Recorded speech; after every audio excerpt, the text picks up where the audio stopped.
I sit with my back straight in the rigid chair at Marino's, the most upscale restaurant in the city, a place that easily exceeds my weekly grocery budget. Crystal glasses catch the chandelier light, scattering tiny rainbows across the white tablecloth. A wine menu stands propped between the salt and pepper shakers, and the number $28 for the cheapest glass jumps out at me. Dad's 60th birthday celebration swirls around me, but I maintain a smile that doesn't quite reach my eyes. Another round? The server leans toward Dad's right shoulder, pen poised. Absolutely. Dad claps his hands. His cheeks are already flushed from the first two drinks. My fingers grip the water glass tightly. I've barely touched the wine I ordered 30 minutes ago. With each sip, I find myself calculating its cost. Jade sweeps her hair to one shoulder, scanning the menu with practiced indifference. She points to the wine list, but hesitates for just a moment. I'll have the Chateau Margaux 2015. I know that wine. $45 per glass. Logan leans forward. I'll take the deluxe sushi platter. A dish meant for two, $78. Something takes root deep in my chest, hardening like concrete. Maybe we could keep things modest tonight. The words slip out before I can stop them. Barely a whisper, meant only for our table. Mom and Dad exchange glances. Logan stares at his napkin. Jade's lips curve upward. Relax, Ellis, she says loud enough for nearby tables to turn. You can afford it. You're basically our corporate sponsor. The moment corporate sponsor leaves her mouth, Jade remembers what Ryan said to her last month. You're my convenient girlfriend. The humiliation she felt then now reflects in Ellis's face. But the laughter drowns out that realization. Everyone laughs. Everyone except me. At that moment, time stops. The laughter around me becomes distant, like sounds underwater. I notice my hands trembling slightly. A voice echoes from deep within. Enough. Corporate sponsor. To my family, I'm not human. I'm a walking ATM. As I rise from my chair, I feel the weight in my legs. It's the weight of resolve. I'll step outside to take a call. In that moment, I knew. 3 years was enough. 3 years ago, I got promoted. Along with the title of financial manager came elevated family expectations. At first, I was happy to treat them. Occasionally, if it made my family happy.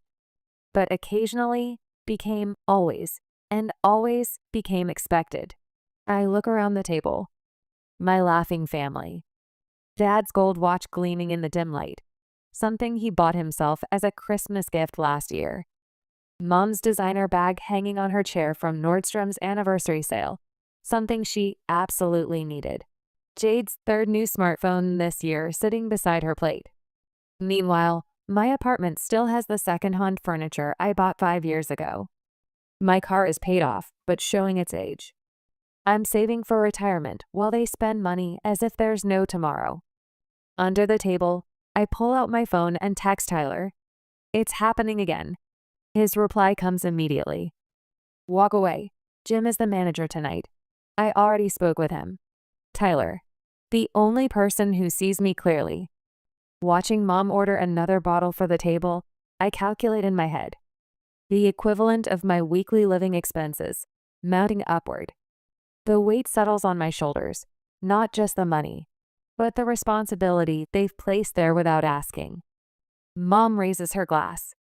To family, she says, meeting everyone's eyes except mine. That's when I was certain. 3 years was enough. I stand, holding my phone as if it had vibrated. I'll step outside to take this call. No one really looks at me. Dad is already talking about golf. Mom is adjusting her necklace. Logan and Jade are arguing about reality TV shows. I walk toward the door. Each step feels strangely significant. I pause at the threshold and look back to see my family continuing their meal, drinks, and laughter. A perfect picture of enjoyment built on someone else's sacrifice. For a moment, doubt flickers in my chest. Then I remember Jade's smirk. the casual way they order whatever they want without a word of thanks. I push open the door and step into the cool night air. I don't look back. The hostess smiles as I pass. Leaving already? Yes, I'm surprised by the steadiness in my voice. I'm done. And I was, finally and completely done. I sit in my car with the engine off, listening to rain tap against the windshield. Marino's parking lot glows orange under the sodium lights. Each raindrop catches the light like tiny falling stars. My phone lights up again. The 7th time in 12 minutes. The family group chat appears on screen. Someone types, deletes, reconsiders while 3 dots appear and disappear. I know what's happening inside without reading it. The image of Jim approaching the table sends a chill down my spine, unrelated to the cold in the car. My phone buzzes again. This time, my look. Jade, where are you? The manager says the bill hasn't been paid. Logan, this isn't funny. We're being humiliated here. Mom, Ellis, is something wrong? Dad, answer your phone now. I picture Jim in my mind's eye. Tall and thin, perpetually worried looking, approaching the table with practiced professional courtesy. I'm sorry to interrupt, but it appears Mr. Morrison's card has been removed from our payment system. Jade's face would change first. Her champagne glass frozen halfway to her lips, disbelief breaking through perfect composure, carefully shaped eyebrows shooting upward. Mom would frantically search through her $1,200 Prada designer bag, something she absolutely needed last month. Her manicured fingers, adorned with memorial diamonds, would tremble slightly as she looks for credit cards she rarely uses. Dad's face would redden beneath his tan. That special crimson that appears when his authority is challenged. The same color from last summer when he lost a charity auction bid to his golf buddies. A text from Tyler. They figured it out yet? In progress. Not going back. I type in response. Sitting in the car listening to rain, I suddenly remember Christmas dinner at Capitol Grill. The bill equaled 2 months of my car payments. I remember the weight of the leather check folder, the quick mental math as I slipped my card inside. The conversation never paused while plates were cleared. No word of thanks, not even a glance. Then Logan's graduation celebration at Coastline follows in memory. 8 people, enough money for a small vacation. This is my sister Ellis, Logan told his girlfriend's parents. She works in finance. Not Ellis who helped him study for entrance exams. Not Ellis who proofread his essays. Just Ellis who works in finance. Ellis the walking ATM. Gripping the steering wheel. Another memory surfaces. Jade's voice from Thanksgiving, drifting from the kitchen. Why do we need to save money when we have Ellis? I had been standing around the corner holding a pumpkin pie, unaware she was there when she laughed. The heat of humiliation rising to my cheeks was the same as the coldness spreading through my chest. Somewhere along the way, my financial success had become my family's identity. That realization sits heavy as a stone in my stomach. My phone lights up again. Tyler, you finally did it. I'm proud of you. My colleague Marie had warned me months ago. While reviewing quarterly forecasts, she noticed me calculating my share for Dad's birthday. They're using you, she said bluntly. You know that, right? At the time, I defended them. That's what family does. We take care of each other. When was the last time they took care of you? Marie asked. I had no answer. Marie's words had sounded right. But deep down, a small voice whispered, but wouldn't that mean abandoning family? I still couldn't be certain. When I got promoted, my family urged me to get a luxury high-rise apartment. You're successful now, Dad insisted. Show it. But I chose this modest place instead. Morning light and reading space. My personal sanctuary that no family member has visited in over a year.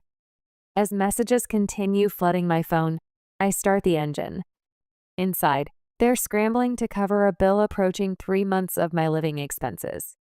Mom's credit card might be declined. She rarely uses it. Dad will be forced to use the card he saves for real emergencies. Logan might call his girlfriend for help. Driving away from Marino's, the street lights blur.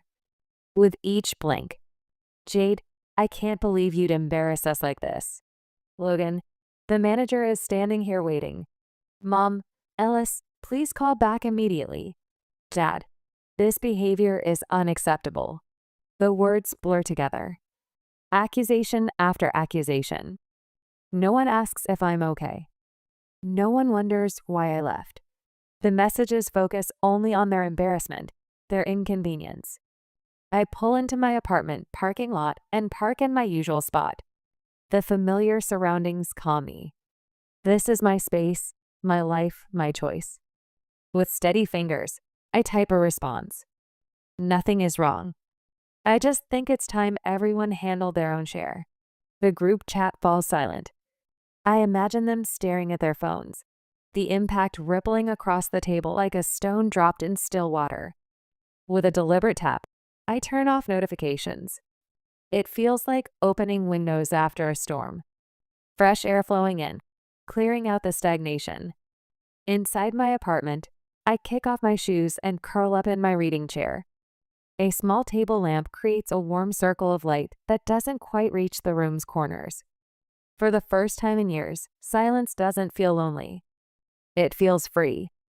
This modest space had been a compromise between what I could afford and what would satisfy my family's expectations. Suddenly, it feels different. The used bookshelf, the blanket from the city market, the watercolor I painted in college. All things I chose for myself. Not a prison of financial obligation, but a sanctuary of self-respect. As spring turned to summer, my phone kept receiving messages from family members. Each time I checked the notification but wouldn't open them. Only the last message from Mom made me feel alarmed enough to open it. I can't take it anymore. We're all coming Sunday morning. It was a warning. Still, I didn't reply. The persistent buzzer breaks through Sunday morning's silence like an alarm. Not a gentle chime, but an insistent buzzer. Buzzer that makes coffee spill over my mug's edge. When it doesn't stop after 30 seconds, I set down my half-read budget spreadsheet and pad across the hardwood floor in fuzzy socks. Through the peephole's distorted fisheye lens, I see 4 figures crowded in my apartment's narrow hallway. Dad's jaw moves back and forth, a sure sign he's grinding his teeth. Mom presses a handkerchief to her eyes, the embroidered one inherited from Grandma. Logan shifts his weight from foot to foot, hands thrust deep in his pockets. And Jade stands front and center, pointing her manicured finger at my doorbell again. My hand hovers over the deadbolt. I could pretend I'm not home. Turn up the news volume and drown out their voices until they leave. But they'd come back. This confrontation was always inevitable. I unlock and pull open the door. Finally, Jade pushes past me without waiting for an invitation. The others follow, Mom with a wounded glance, Dad with a curt nod, Logan with an awkward half-smile that dies before fully forming. They position themselves around my modest living room like an intervention. Dad immediately begins pacing, running his finger along my IKEA bookshelf as if checking for dust. Mom sinks into my reading chair, pressing the handkerchief to her nose. I notice the designer bag she placed beside her, one I remember her wanting last season. Jade stands directly in front of the TV, arms crossed over her chest. But her gaze lingers on the old furniture and handmade decorations. The IKEA bookshelf, the blanket from the city market, the watercolor from college. Simple things Ellis chose for herself. Something like understanding crosses her face. Logan hovers uncertainly near the exit, as if keeping escape options open. I remain standing, hands clasped in front of me. The contrast between their agitation and my stillness must be stark. Last night, I prepared for this moment. I practiced my responses in the bathroom mirror until they felt natural. What were you thinking, embarrassing us like that? Dad opens fire. His voice tight with controlled anger. His pacing quickens. 3 steps right, pivot, 3 steps left. The manager had to come over. People were watching. We've always been there for you, Ellis. Always. Mom's voice trembles with emotion. We're family. Family gets through difficulties together. But behind her handkerchief, her eyes are dry. I notice she's wearing the pearl earrings she said she bought with birthday money for Ellis. Jade throws her hands up dramatically. Having a tantrum over one dinner. Do you know how ridiculous you looked? I sit quietly in the center of their storm, waiting for them to exhaust their prepared speeches. Logan contributes nothing, studying the carpet pattern as if it contains secret messages. Do you have anything to say about your behavior? Dad demands when silence meets their initial passion. I rehearsed this moment, but now that it's here, my heart pounds against my ribs. Still, I stand, straightening my spine one vertebra at a time. For the past 3 years, I've paid for almost every gathering. I say in a voice more steady than I feel. No one ever asked if I was okay. It just became expected. I'm not a wallet. I'm a human being. The silence that follows has physical weight. Mom's handkerchief freezes mid-motion. Dad stops pacing so abruptly he rocks on his heels. Even Jade's perpetual eye roll stops mid-rotation. I go to my desk and pull out what I'd been preparing for weeks. What I'd written and rewritten multiple times, breaking it down and revising repeatedly. Today was the time to show it. I tracked every celebration since my promotion. Every credit card statement. Every casual, "Oh, Ellis will get it." "Show me," Dad demands. I unfold the paper, but keep it in my hands, angling it so they can read it. Mother's Day brunch. My weekly living expenses. Logan's job interview celebration, 2 months of car payments. Dad's retirement party, enough for a small vacation. I flip through carefully organized receipts. Jade's breakup dinner. Christmas. Thanksgiving. Mom's birthday. Dinners for no reason. The final page shows a highlighted total, the equivalent of 6 months of my living expenses. This isn't about generosity. I continue in their stunned silence. It's about respect. I would have been happy to treat sometimes, if someone had acknowledged it. But it became an expectation, not a gift. Jade recovers first. Her face flushes deep crimson. Embarrassing the whole family over one dinner is ridiculous. She walks toward me, pointing a finger. You make more than all of us combined. What else do you spend money on? Your exciting life of financial magazines and sensible shoes? This wasn't about one dinner. I defend my position. It was the last straw after years of silence. After everything we sacrificed for you. Mom's tears finally flow for real. Her voice rises to that familiar pitch that once sent me rushing to make amends. Support through college. All the opportunities we gave you. Something shifts inside me. A quiet flame ignites in my heart. Name one sacrifice you've made for me in the past 5 years. The question lands like a stone in still water. While silence ripples outward, they search for an answer.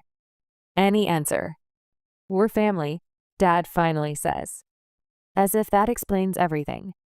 Yes, I nod. And family should respect each other. Jade grabs her bag from the sofa. You'll regret this, she spits while heading for the door. Don't think you're better than us. I don't think I'm better, I say quietly. I'm just tired of being used. They leave one by one. A reverse procession. Logan with an unreadable backward glance. Mom with a fresh wave of tears. Jade with a dramatic door slam that would be comical in another context.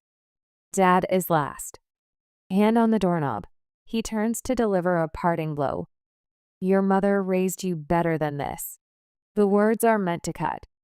To reopen lifelong wounds of wanting to be good enough. But something has hardened inside me.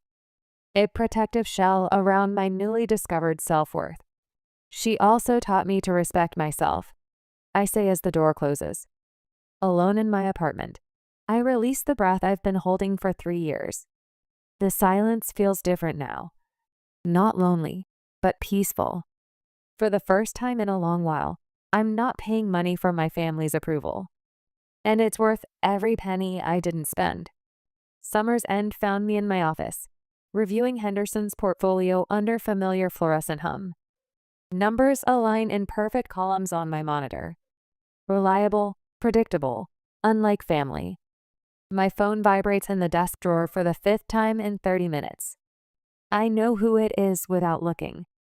The small wooden drawer buzzes against my knee, but I keep my eyes fixed on the screen. This small act of rebellion feels strangely liberating. Alice? Marie pokes her head in. She raises an eyebrow when she looks at me. You look different today. Good different or concerning different? Like I've shed something heavy. I answer, saving my report. She leans against the doorframe. You look focused. You've changed, you know. You used to constantly worry about family. Now I worry about myself. I think it's a healthy change. I feel the corner of my mouth turn up in a genuine smile. Going to Marinelli's for lunch, she says. Join us? The old Ellis would calculate costs, worry about appearing cheap, and grab the check to ensure everyone still liked her. Instead, I shake my head. I'll pass today. Today, I take care of myself. Marie's nod contains no judgment. Only respect. She disappears down the hall, leaving me in the blessed quiet of my own company. The drawer buzzes again. I sigh, slide it open, and glance at the screen. 7 missed calls from Mom. 3 texts from Logan. 1 email from Dad. 4 Instagram notifications from Jade. Mom's voicemail plays in my ears. Her voice oscillates between anger and pleading. Alice, honey, we've always been there for you. Always. This silent treatment isn't like you. I'm worried. Delete. Move to next. Your father is upset. Is this how you repay everything we've done for you over one dinner? And next. I raised you better than this. Alice Catherine Morrison. Please, honey, call us. We're family. Family sticks together. By the 6th message, tears creep into her voice. Please, sweetheart, call us. We're family.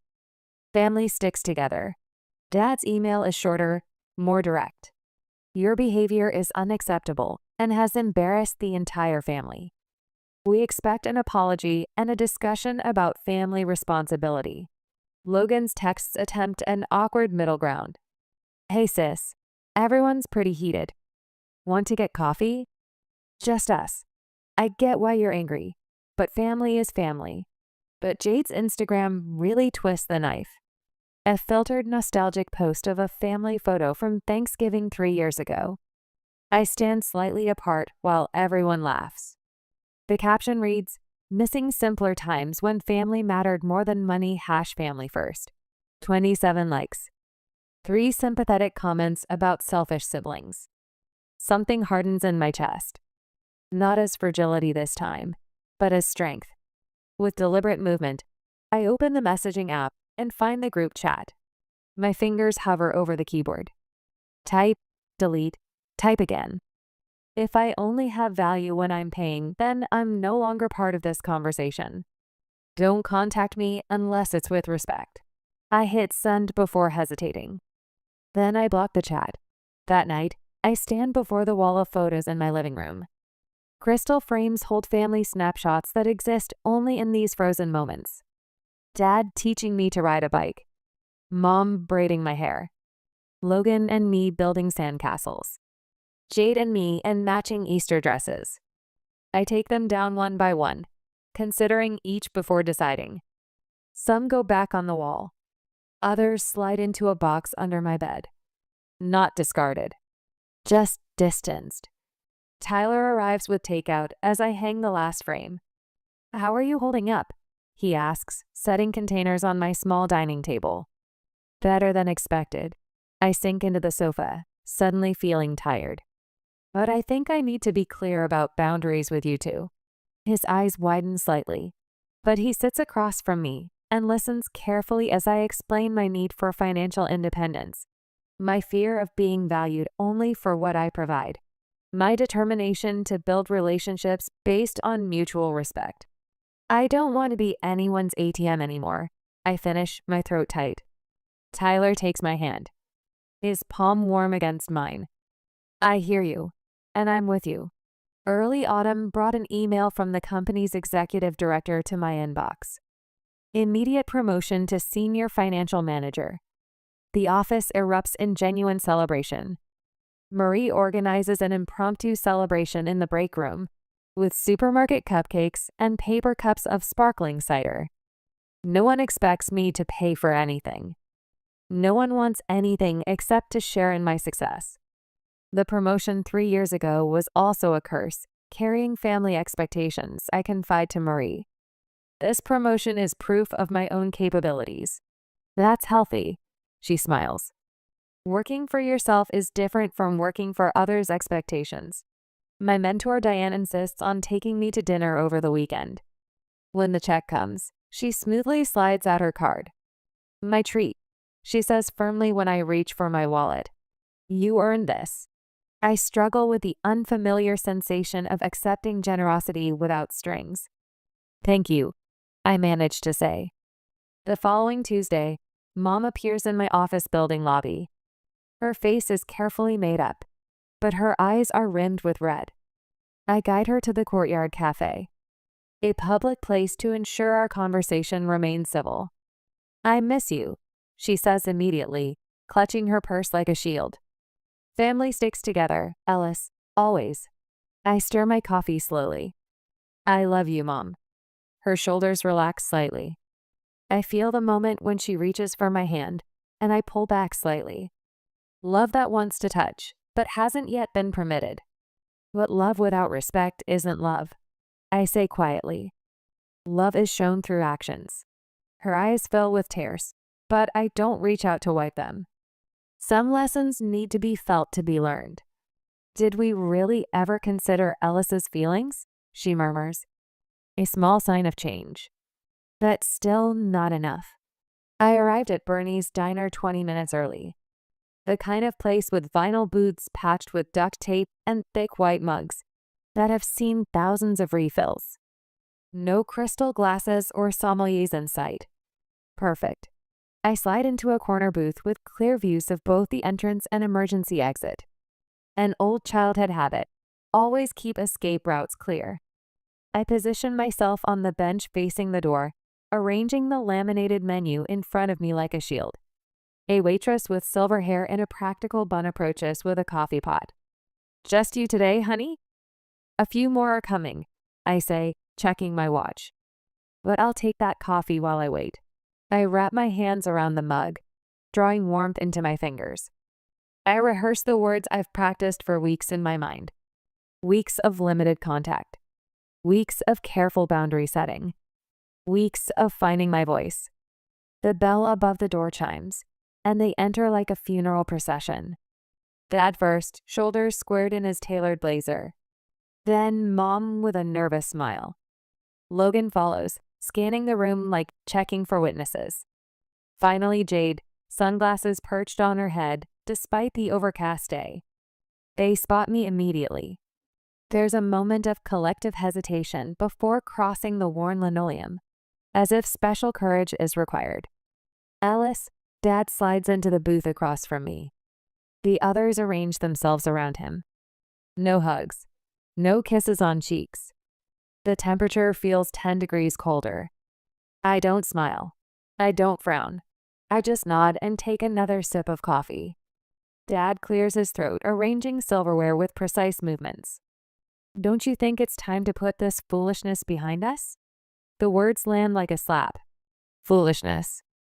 3 years of financial exploitation reduced to childish behavior. Mom reaches across the table, her manicured fingers stopping just short of touching mine. We're family, Ellis. Family stays together no matter what. That child was right. We took too much for granted. Logan shifts beside her, fixing his eyes on a ketchup stain near his elbow. It was weird without you. He mutters what might be the most sincere thing I've heard from him. I thought you were always strong. But maybe we put you in situations where you had to be strong. Then Jade leans forward. Her expression lacks its usual smirk. She opens her mouth, closes it, opens it again. Actually, if Ryan did the same thing to me, she pauses, staring at the table, I would have exploded much sooner, with much dirtier words. I'm not saying everything is right, but some of it, we were wrong. Dad's face reddens further. I won't admit to such things. But it's true, Dad. Jade argues with her father for the first time. We treated her like an ATM. Family unity cracks. This unexpected moment of honesty makes me feel a small, fragile flicker of hope beneath my ribs. I let silence stretch until they exhaust their prepared speeches. The waitress approaches, but I shake my head slightly and she retreats. I want to know if you understand why I left, I finally say. My voice quiet but clear. The question hangs in the air between us. Mom blinks rapidly. Logan stares at his hands. Jade's new sincerity hardens at the edges. Dad waves dismissively, his gold watch catching the fluorescent light. You felt underappreciated. We understand. Can't we move forward? Felt underappreciated, not we're underappreciated. The distinction speaks volumes. I lean forward, placing my hands flat on the cold laminate. That's not enough, I say evenly. I need actual change. Not just temporary awareness. I pull out a folded paper from my wallet, something I'd written and rewritten multiple times over the past weeks to organize my feelings. Today was the time to show it. I unfold it but keep it in my hands, angling it so they can read. Future separate checks for all gatherings. Acknowledgement of past financial imbalance. Prohibition on comments about my spending habits. These are ridiculous demands, Dad mutters, looking at the paper. I slowly stand, gathering my bag. The calmness of my movements surprises even me. They're not demands. They're boundaries. There's a difference. Dad's face flushes deeper. Mom's eyes fill with tears. I'm sorry, I never noticed before. As a mother, I miss my daughter's pain. Logan looks torn between embarrassment and admiration. But Jade surprises me. Wait, she says, raising one hand. I think she's right. Logan's head snaps toward her. Dad's mouth opens and closes soundlessly. Mom freezes mid-handkerchief. What? Dad finally manages. Jade shrugs, not meeting anyone's eyes. But this time, her words carry weight. We treated her like an ATM. Really. And I was the worst. This unexpected moment of honesty creates a fork in our path. Suddenly, I'm unsure which direction to take. I remain standing, not yet ready to sit back down, but not leaving either. Dad took your conditions as an insult, Logan says, staring at his plate. His pride is hurt. He feels like he failed as head of the family. That's why he didn't come today. And Jade? She's confused. Supporting you got her blamed by Dad, Logan continues. But she's thinking about it in her own way. Trying to change. Mom adds, your father won't admit he was wrong. 50 years of being the family breadwinner. That pride runs deep. Emotions swirl in my heart. The desire to blame them, the wish to be understood, and something like resigned quiet. But one thing I can say with certainty. I can only control my own choices. I say quietly, not their reactions. The truth settles over us. Neither comforting nor devastating. Just reality. Later, I raise my glass. To rebuilding, I offer. One honest conversation at a time. They echo with emotion. And I remember last week's lunch. The careful division of the check. Everyone paying their share. When Mom started to say, Ellis will get it, then caught herself, awareness flickered across her face. Logan and I exchanged knowing looks, but we appreciated the effort. Progress isn't perfect. After they leave, I stand in my quiet apartment, running my finger along the table's edge. The evening feels incomplete yet complete in its own way. Family healing is messy, imperfect, unresolved. And that's okay. I've learned there's freedom in accepting relationships as they are, not as I wish them to be. When shown a mirror, Some people change. Others would rather break their reflection than see themselves. Months later, on an autumn evening, I adjust a small bouquet of sunflowers in the center of my dining table and step back to survey the result. The second-hand table I refinished last month gleams under soft lighting. Nothing fancy. Just simple lasagna, garlic bread, fresh salad. Hospitality my way. Need help with anything else? Tyler leans against the kitchen doorframe, dish towel over his shoulder. The easy comfort between us still sometimes surprises me. I think we're good. I needlessly smooth napkins. Thank you for being here tonight. He walks over and places a hand on my shoulder. Wouldn't miss it. You okay? Before I can answer, the doorbell rings. My shoulders tense reflexively under his hand. Just dinner, he gently reminds me. I nod, square my shoulders, and head for the door. I open it to find Mom standing there with Logan slightly behind her. She grips a glass baking dish with both hands like a peace offering. Homemade apple crisp, she announces with forced brightness. Still warm. Come in. My smile feels cautious but genuine. The absence of Dad and Jade hangs in the air between us. Unmentioned but unmistakable. Logan steps forward awkwardly, offering a wine bottle I notice isn't from the top shelf. Hey Ellis, nice place you have here. The greeting is stilted but sincere. I accept Mom's dessert with both hands, our fingers touching in a moment of connection. It feels more honest than 1,000 previous family dinners. Tyler's opening wine in there. I guide them to the table. Nothing fancy tonight, just homemade. Smells wonderful, Mom says, and I catch a note of surprise in her voice, as if just remembering I can do more than sign checks.